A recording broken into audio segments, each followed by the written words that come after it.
नमस्कार. महाराष्ट्राचा हवामान अपडेट या यूट्यूब चॅनलमध्ये सगळ्यांचं स्वागत आहे. मागच्या व्हिडिओमध्ये आपण पाहिलं होतं चक्रीवादळ जे आहे मे महिन्याच्या दुसऱ्या आठवड्यामध्ये महाराष्ट्रामध्ये म्हणजेच अरबी समुद्रामध्ये बनण्याची शक्यता आहे. महाराष्ट्राला कितपत धोका असू शकतो याबाबत मागच्या व्हिडिओमध्ये आपण चर्चा केली होती.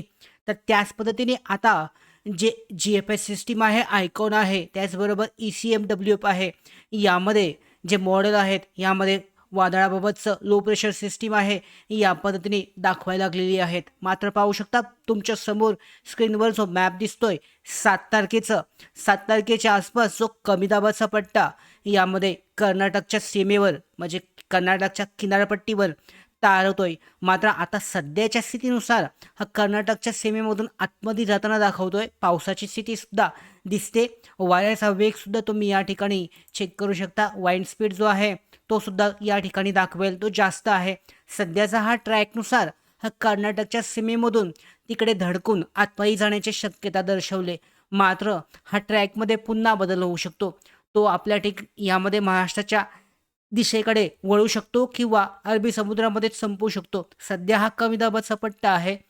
याचं चक्रीवादळामध्ये रूपांतर होतंय किंवा नाही हे येत्या 4 ते 5 दिवसामध्ये 3 ते 4 दिवसामध्ये आपल्याला समजणार आहे.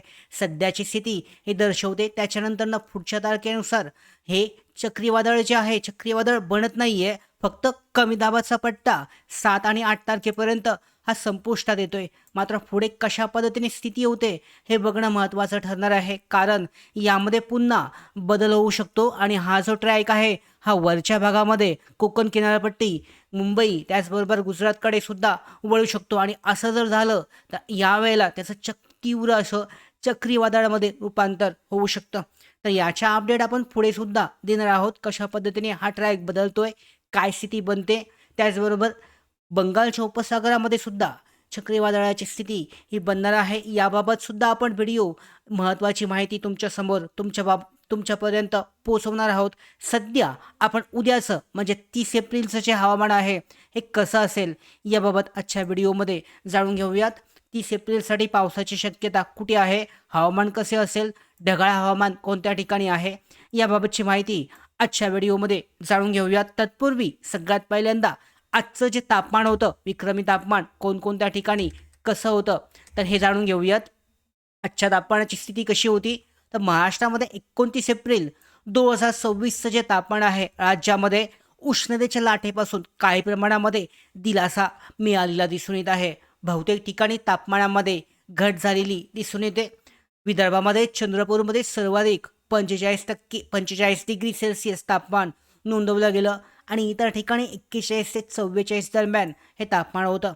विदर्भामध्ये चंद्रपूर 45, अकोला अमरावती, नागपूर वर्धा 44, भंडारा ब्रह्मपुरी गडचिरोली 43-44 आहे. मध्य महाराष्ट्र जळगाव अहिल्यानगर जेऊर सोलापूर 41-42 पर्यंत. मराठवाडा परभणी आणि नांदेड सगळ्यात जास्त 42 ते 45 पर्यंत. मुंबई अलिबाग सांताक्रूजसाठी कमी आहे 35-36 पर्यंत. पण तरीसुद्धा हे जाणवणारं जे तापमान आहे हे 40 डिग्रीपर्यंत जाणवत होतं. तर हवामान प्रणालीमध्ये बदल झाल्यामुळे तापमानामध्ये घट दिसून येते. केरळपासून कर्नाटक आणि पूर्व भारतापर्यंत वाऱ्यांची जोड जी आहे ही सध्या स्थिती आहे. पश्चिमी चक्रवात जे आहे राजस्थानवर सध्या केंद्रित असून उत्तर भारताच्या कंगेच्या मैदानापासून दुसरी ट्रफ जी आहे या ठिकाणी सुद्धा ही पाहू शकता दिसून येते. यामध्ये मॅपमध्ये आजचा हा मॅप पाहिला आज रात्रीचा किंवा सॅटेलाईट इमेज तुम्ही पाहिलीत तर कशा पद्धतीचं वातावरण दिसून येतंय, कोणत्या ठिकाणी ढग दिसत आहेत तर या खालच्या पट्ट्यामध्ये ढगांचं जे दाटी आहे हे दिसून येते. त्याच्यानंतर यानंतरचं वातावरण पाहिलं ढगाळ हवामान आत्ताचं तर यामध्ये महाराष्ट्राभर तर क्लिअर दिसतंय पूर्ण.